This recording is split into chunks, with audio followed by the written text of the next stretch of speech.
Hello, everyone. Welcome to another episode of Late Winner Show. Today we have with us Nabil and Rishabh as a panelist. Nabil is an avid Arsenal fan, and Rishabh is a Manchester United fan. On the other hand, I bear no allegiance to any of the Premier League club per se, but rather it's the allegiance to the player that I bear. So it's Harry Kane that I like. I'm a fan of Harry Kane, so I have an inclination towards Tottenham, which I know Nabil wouldn't like much. Absolutely not. Yeah, but yeah, my allegiance will definitely change if Kane switches to Manchester City. I'll be a fan of Manchester City in that case. But yeah, it's more to allegiance to the player.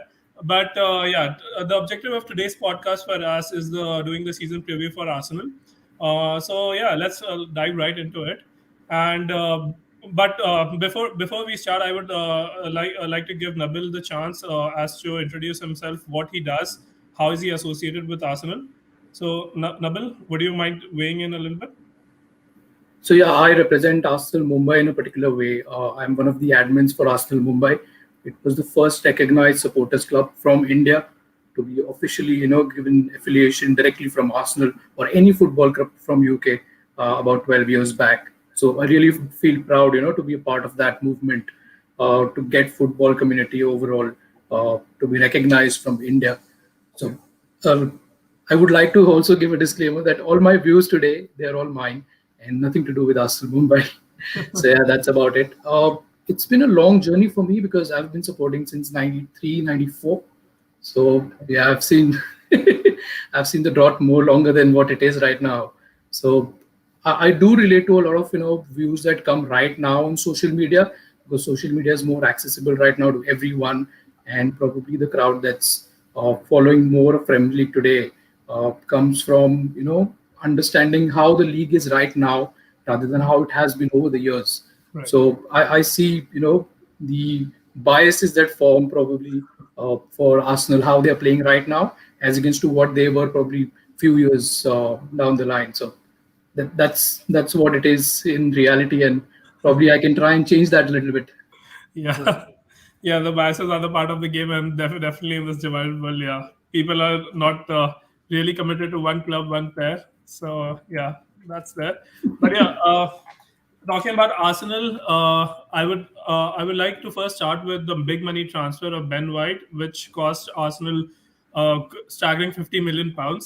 Uh, I know it's been a transfer from Brighton. I've not seen much of the player, to be honest. But I would like to get your views on this, Nabil. I know you are closely following, definitely you're closely following Arsenal and the transfer window that they are having.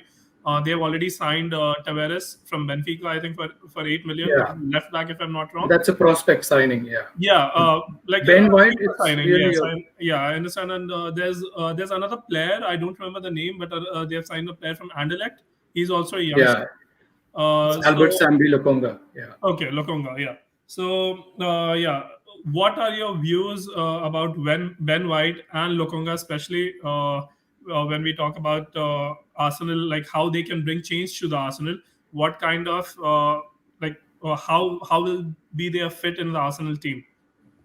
So So yeah, Lokonga, I think it's more of a prospect buy right now because he's too young, and getting more accolades from people like Vincent Company, who was the manager of Anderlecht when Lokonga was playing there. Also the Belgian camp, a lot of recommendation coming from Thierry Henry directly that Arsenal should go for him, and obviously Arsenal did go for him, and that's really someone who can play probably similar to what Gilberto Silva was quite a few years back, and that's the kind of role that we've been missing. Someone who anchors the game more and also has a good passing range. So that's what Lokonga is right now. But like I said, he's more of a prospect buy because we see more of Partey Xhaka pivot right now in the center, as against more of other players coming in, or a three midfield right now, because Odegaard played that role last season, and now we'll probably want more of Smith Rowe to play that attacking midfield role. Uh, we'll probably come to that later on. But right now, talking about Lokonga, he's really a good buy. But at least about a year or two later is when he'll shine more, is what I see as. But Ben White, it's an absolutely buzzing signing. Trust me when I say that, because last year he played for Brighton, but before that he was playing for Leeds in the Championship, and Yeah. he was a key cog to get them promoted into the Premier League. He was on loan at Leeds from Brighton, but he was absolutely spectacular, if I could put that way. Uh, the reason why I'm saying that, it's not because he's an Arsenal player right now. The reason why I'm saying that, because 2 years back he was just 21 and leading from for a team coached by Bielsa, that kind of rigor, that kind of energy, that kind of hunger. So all those things in a 21-year-old getting a team promoted from Championship into Premier League, that is really something to go by. And he's done good with Brighton as well. He did not play as much probably one would have anticipated after that good run with Leeds. But 50 million for a 23-year-old, it's a good signing, trust me, because Manchester City has also signed Stones from Everton for a similar sum, and that took quite a few years back. Yeah. So if I compare that and Harry Maguire at 80 million and all those signings, Diaz was also at 40 million, I think, last year. Yeah. yeah. So that's the sum right now that is quoted for even a mediocre player, to be honest. Yeah. I would not name the players, but there are about 60, 70 million goalkeepers playing in London somewhere who are not even making the first team. Yeah. So, so if I compare that way, I really think that Ben White would really prosper. And with Saliba going on loan out right now to France, we really need that ball-playing defender after Luis left us. So, I am actually expecting a lot from him. Considering the play style that he brings for Arsenal right now after he joins. So, and today's game that he played really well from the back. He was trying to pass, and make the simple passes, take the game more. So that's the kind of player probably Arsenal requires right now. Yeah, I was about to bring that up. There was a Chelsea Arsenal game behind closed doors today, which unfortunately Arsenal lost 2-1, I think. But yeah, It wasn't a behind closed doors, so No? a lot of fans, friendly, yeah. were okay. expected in the stadium. It's about 30,000 fans okay. that were expected in the stadium, and Okay. they were there to cheer the team. Yeah. So yeah. But talking a little bit about Ben White, as as Nabil mentioned, there's a reason that Arsenal had 5 bids rejected from Brighton, because they really wanted, and obviously Brighton were not going to sell their most prized player or prized possession for just a fee, right? So they wanted the money, they wanted the right amount of money to be given to them, and also he's pretty. And as Nabil mentioned already, he played for Brighton last season. He's pretty sound defensively. I think I remember the performance when they defeated Manchester City last season. That I think they came back from 2-0 down. I think he was also he played a major role in getting that comeback. Right, it was obviously like the goals were there from players in the attacking positions, but he was also present in one of he was also present. He was the main player who was doing a lot of things defensively. And also, like we saw, like he played with like 3 central defenders in Graham Potter's side in Brighton. He also has a versatility to play in a back 4, play at the right back, and play as a holding midfielder as well. And again, as Nabil mentioned previously, he played in Leeds United the season before, and he played in the role that Calvin Phillips played, which is the holding midfielder. So he has all those attributes to him, but obviously Arteta would expect him to be that central defender. That is exactly why he's brought him. He's not brought him as a holding midfielder. Yes, he has those attributes, but I think Arteta will expect him to be that centre back, which he's paid that hefty amount for, right? And obviously, like talking about Arsenal defenders, I think they have a lot of good defenders. I think, and I'm not going to talk about David Luiz being a good defender or not, but they have David Luiz, Mustafi. Mustafi is left. So Mustafi is gone last year. Yeah. David Luiz is left this year. So we are really short on the centre back roster right now. It's only Mari holding, and Chambers, who's been pushed out wide, playing right back. So I think even Callum Chambers and Gabriel are still there as defenders, right? For us. Mavropanos is also there. He's out on loan, or he's loaned, sorry, yeah. But they have the defenders to partner with Ben White. It's because they had purchased certain defenders in the last summer transfer. So the only downside that I see is they don't have any experienced defender. To be honest, I was not a big fan of David Luiz at any point also. But yeah, while he was in Chelsea also, not just Arsenal. So I was never a big fan of David Luiz. But they don't have an experienced defender, so that they can pair up with somebody. But again, you can argue on the fact with the likes of, let's say, Manchester City. Stones was also not very experienced. Plus, Ruben Diaz came, but they formed a very good partnership. It Yeah. again comes down to how Arteta develops his back four or back three, whichever formation he goes through for this upcoming season. But how he forms his backline and how well he contributes for the player development, because they are in the initial stages of their career. So I think that would be a most important factor. But not having an experienced central defender, I think that can be a downside for Arsenal in the longer run. But yeah, that's there to see what happens throughout the season. We'll get to know. Yeah, but It's a young squad, both defensively and even if you talk about the midfield. If you remove Xhaka, the squad, it's not really experienced as such, because we rely more on Saka, we rely more on Tierney, we rely more on Emile Smith Rowe, who's come up in the last 7-8 months.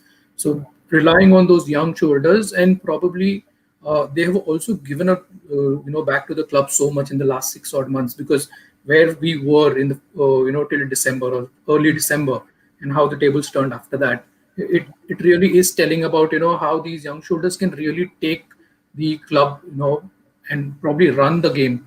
And that's what is expected of players like, Ben White or Tierney, who are playing behind as well, to protect Lino a little bit, and, give the freedom to the midfielders to not come back to collect the ball, because we saw that quite a lot of times, last time, where, Xhaka had to drop, Ceballos had to drop back, collect the ball from the keeper.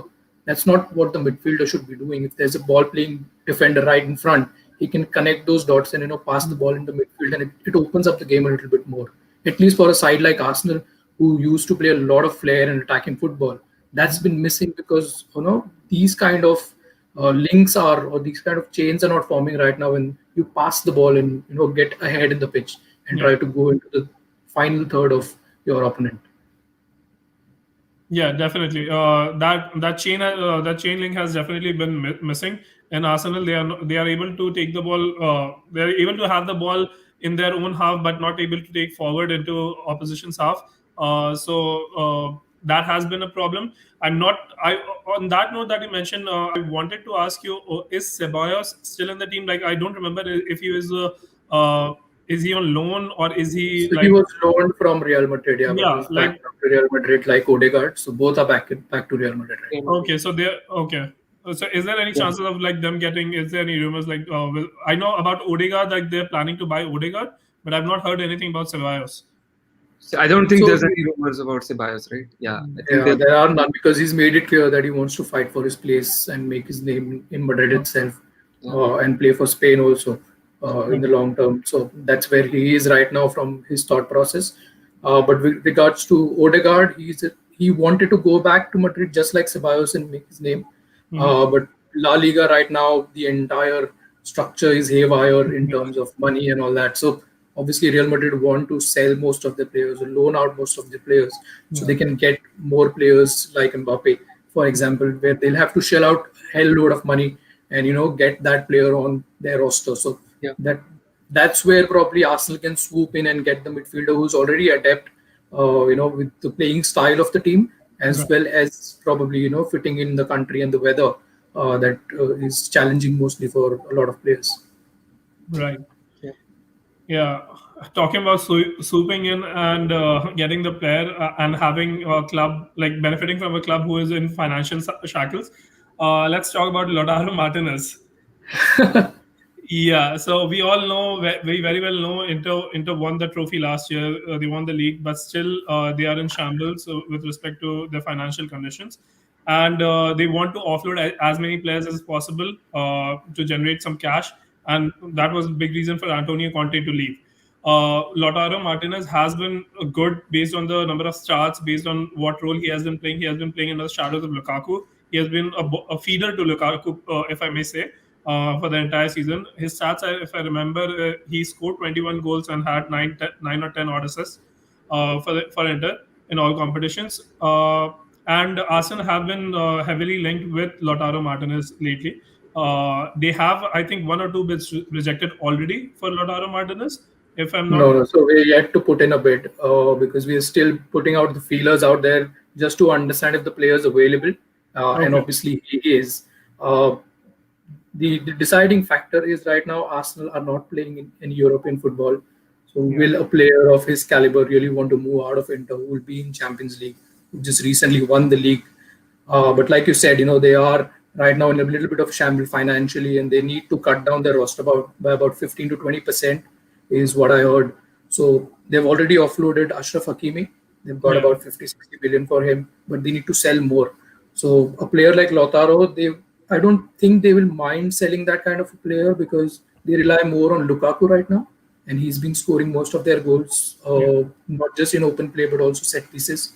So they would want to keep hold of Lukaku, who's also rumored to leave and go to Chelsea. Uh, so they would rather keep him and leave Lautaro if they are getting a good sum of money and invest again, because clubs in the continent like Italy, Spain, Portugal, they can really get players from abroad, like South America, because they don't have those work permit issues as much as those are the issues in England. yeah. So probably, to sign a player is easier for them from abroad as compared to England. So most players obviously move over there and it's cheaper for them to buy. So yes, they can get a replacement very easily and they can, save some money as well. So that's one part of it. But really, will he come to Arsenal? I really don't know. Uh, but yeah, if let's say if he hypothetically, let's say if everything goes well and if he comes to Arsenal, do you think he will be a good fit? And if so, how? Like, how do you see with the likes of Aubameyang and Lacazette already being there? How do you think he would fit in the play? What does he bring to the team? I can take this question and I'll pass it on to Nabil after that, maybe, because I feel like Lautaro Martinez will bring a lot of. I feel like he brought a lot of pace into the team, which I don't really feel. And there's a lot of problems with Arsenal, and I'm not going to go into deep discussion about that. But he'll bring a lot of pace and he'll bring a lot of energy, which I don't see Lacazette bringing in. He is a good striker, but when you're talking about a top 6 club in London or a top 6 club in the Premier League, you need players who can clinically finish and do stuff for their teams. You cannot expect that you'll only score in the home games or you'll score in the first 5 games and then you'll just go blank for the next 30 games. It cannot be that. Like, you have to, and I feel like Lautaro Martinez will probably. I don't see Aubameyang going anywhere. I see him being a partner to Aubameyang and playing with him as a partner and giving those goals that that Arsenal desperately needs, because obviously, like, I think they struggled in terms of goals as well in last season as well. I think until like Arteta changed his tactic into bringing more younger players into the team, I didn't see anything from them going forward. So I feel like Lautaro Martinez will bring a lot in that perspective, because he already, and firstly he's going to bring that winning mentality into the team. So so I don't know, like, Nabil, if you agree with me, but yeah. Yeah, absolutely, I do. So yeah, just to add to what you said, he gets a lot of pace right now with his profile. He's also a player who's more gritty, so that comes, from the fact that he's South American. Probably he comes from Argentina, and he plays for the national team also. So I see him more of a profile of something of a mix or a hybrid between Suarez and Sanchez, what we had earlier. So he can run behind the ball, he can get the ball, he can intercept passes, and he can, with his pace, he can just run ragged the defenses also, because he'll run directly at them. So that is what we're missing right now at Arsenal. We have just one player who can do it, and he's too young right now. That's Gabriel Martinelli. Yeah. And apart from that, again, all the other players who we want to probably build our attack on, Saka, Emile Smith Rowe, all young. So we need probably someone who we can center our attacks on, someone who can also finish more clinically, like Rishabh just mentioned. That's not what we have seen in Lacazette in the last couple of seasons. Eddie Nketiah, we thought he would be in the the fox in the box. Didn't turn out that well. So we need that striker somewhere. And like I said, I don't see that happening probably personally, but yeah, if that happens, absolutely the best signing in the last 3 years probably. Yeah, Yeah. I think in Serie A, the Lukaku and Lautaro Martinez partnership was called Lula. And Lula, yeah. if he now comes back and Lacazette goes back, maybe you can see, or you can either see Lala, or you can see Pila. I don't know. No. So yeah. Yeah. So yeah, on that front, like for Lautaro Martinez, I would just like to bring up one point, that is, I don't. Let's say if Arsenal purchase him also, I don't want. I wouldn't want him to see him being the lone striker playing for Arsenal in front. I would rather want him to be in a striking partnership with with either, let's say, Aubameyang, or if Arsenal are giving access chance to Martinelli also.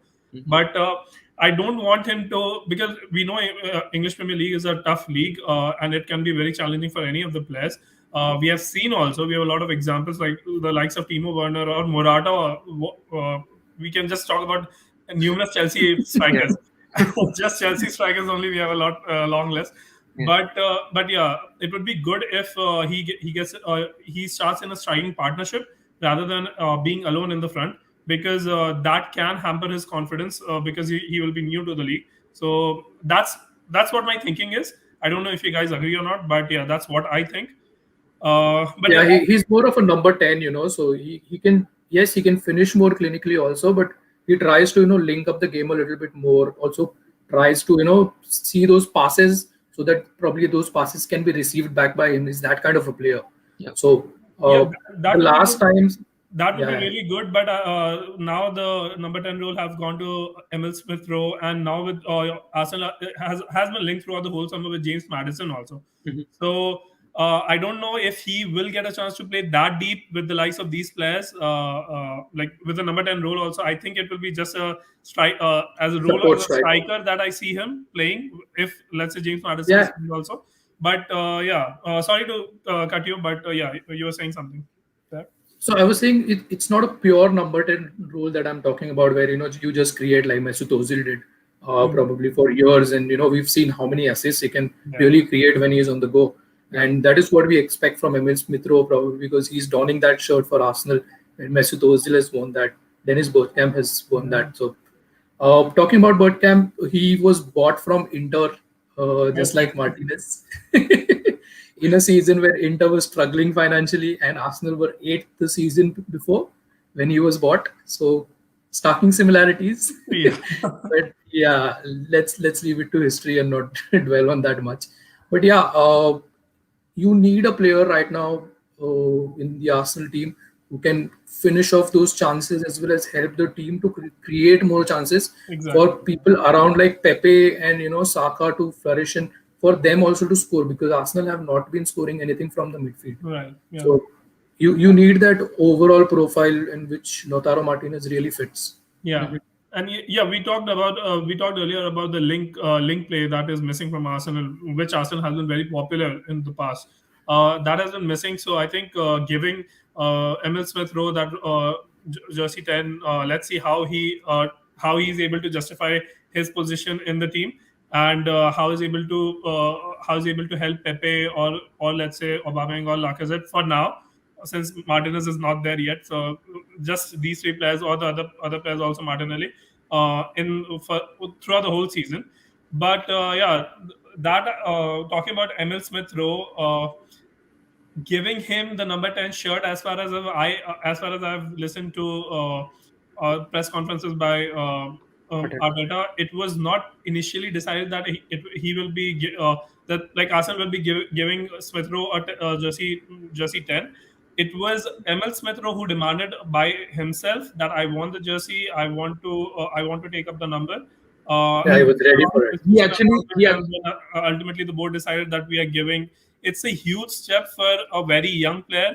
It's not like you cannot give them, but it's an iconic number that Yeah. everybody wants to play in. And do you think, Rishabh or Nabil, anybody can weigh in here, but do you think what will be the expectation from him this season, and how bold of a move is this for Arsenal?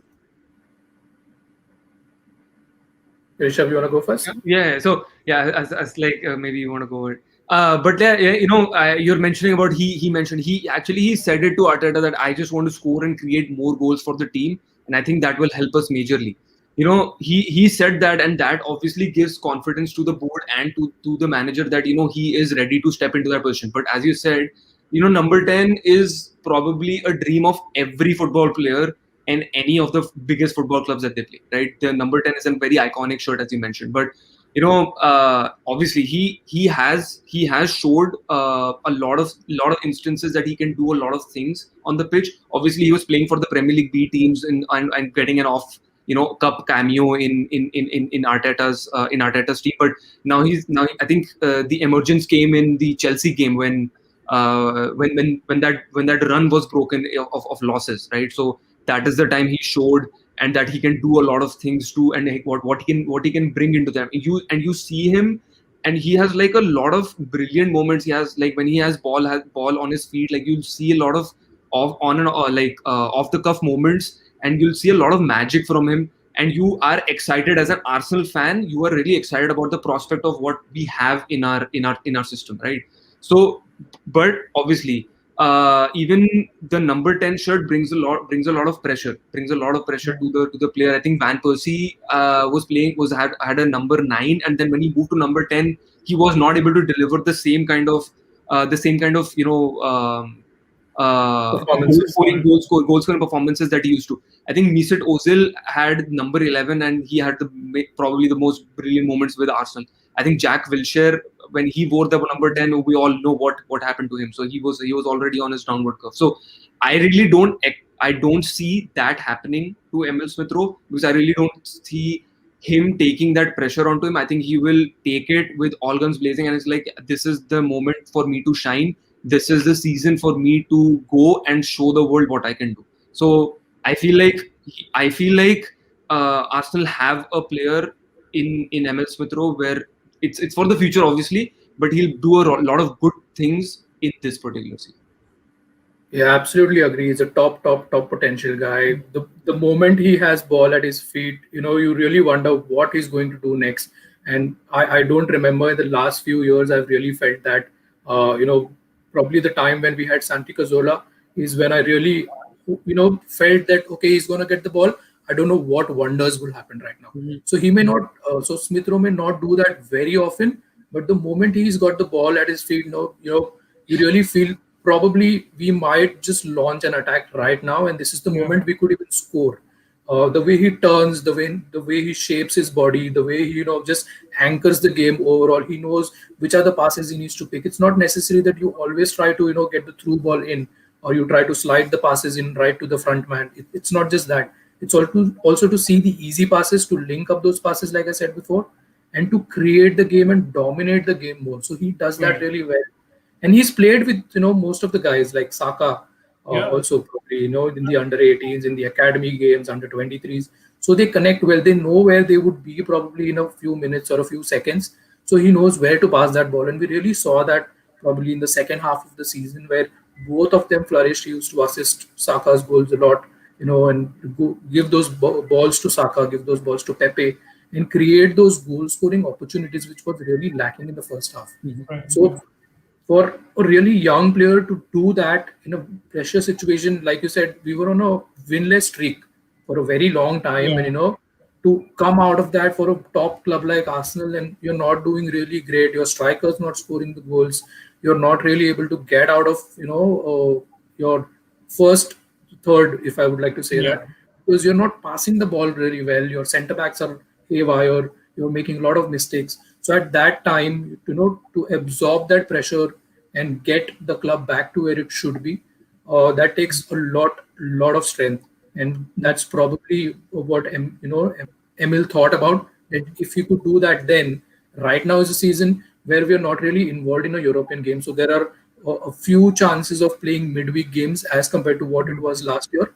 So you can deliver probably better performances because you have that time to relax between games. And that is what is expected out of this team right now, because you don't have those many, responsibilities right now in terms of games to be played in a particular calendar year. So that's when this team is expected to deliver, and that's when probably Emile Smith Rowe comes out and he tells the team, this is how we need to play. This is how I can give you the ball probably more in goal scoring situations, and you need to finish. Because I can give you 10 balls, but at least out of those 10, you need to score 3, and that's when Yeah. we will win the game. Yeah. So that's something probably he will get to the team, is what I expect from him, and I hope he will do. Yeah. I know. I know. Sorry, Saurabh, but Yes, I was just chiming in one last question. I know that we have to conclude our podcast, but just because we have an Arsenal fan on our podcast, and we've discussed a lot of things about Arteta. What do you make of Arteta in this particular period or whatever time he has had, and what do you have in terms of expectations from him? And do you think that if he still delivers these kind of performances after, let's say, even now that he's got two players, Lokanga and Ben White, and even if he gets a striker, and if he still performs and he still gets the performances these like these, are Arsenal still going to back him and like from the board, or you still feel or do you think that he might get sacked like in the mid season? Not in the mid-season. The kind of the management right now that is at Arsenal, they really believe in probably long term, because they've seen what Wenger did over the years. They tried to do a little bit of that with Emery, but they could not, probably because of the rift between the players and the manager. But right now, the manager is really clear what he wants. It wouldn't be fair to say right now that Arteta is not a really good manager. Because he was not really experienced, and he's come into a team who was really down the drains to pick that team up. He tried really hard in the first 6 months when he was here to get that FA Cup. But after that, your main star striker, he's not performing for the entire season. Your players are not really playing well. Your tactics are not working, because obviously you are a fresher. And also, a part of it, I would rather blame not just the management but also the players, because they need to show that hunger, and that was missing in the entire season. If I would say that, till the youngsters really stepped in and told the first team squad that was playing before them, this is how you do it, because that is what is missing. You play for the club, you play for the badge, and that was something that was missing. And right now, what Arteta is probably doing is getting those players like Ben White, Lokonga, who are young, who have that hunger, who have that desire to probably win more. And even if we get Lautaro Martinez, like Saurabh said, he gets that winning mentality probably to the team. And those kind of players who are not just young, they also know that I need to play with all my desire, all my potential to get this team back where it should be. That is when the team will deliver. Until that does not happen, it does not really make sense to sack Arteta, get a new manager, because even if you get a manager like Ancelotti, for example, or even Jose Mourinho, he will want to change the squad to fit his tactics, and that really takes about a season or two. Definitely. So again, you will be in that cycle where you're changing and recycling players and not really delivering the results. Definitely. Yeah, I totally agree with this. And with the amount of talent that Arsenal has, but most of them are youngsters.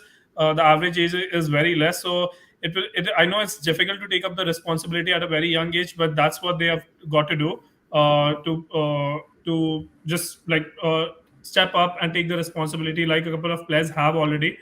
I have definitely liked Kylian Tierney in the past season. How has he played? And especially the partnership with with Emile Smith Rowe in the couple of games that I got to see for Arsenal. So that is there. But before we are coming to the end of the podcast, but just quick feedback from you guys, in the sense like what are the expectations and predictions, rather just the predictions, as where do you see Arsenal ending? I know it's very early, but season has not started. But where do you see Arsenal after the end of the season, with the kinds of players that they have right now? What do you think? What do you guys think about that? So one more attacking midfielder, one more fullback probably, because Bellerin is expected to go out to winter. No, I think Bellerin is about to sign an extension. He's about to sign a he could sign the extension. Xhaka is signing for sure. Yeah. But I'm not too sure about Bellerin, but even if he signs, I personally feel he should go. Yeah. Because he does not contribute as much now, probably as Chambers, even not being a right back. He does that so often.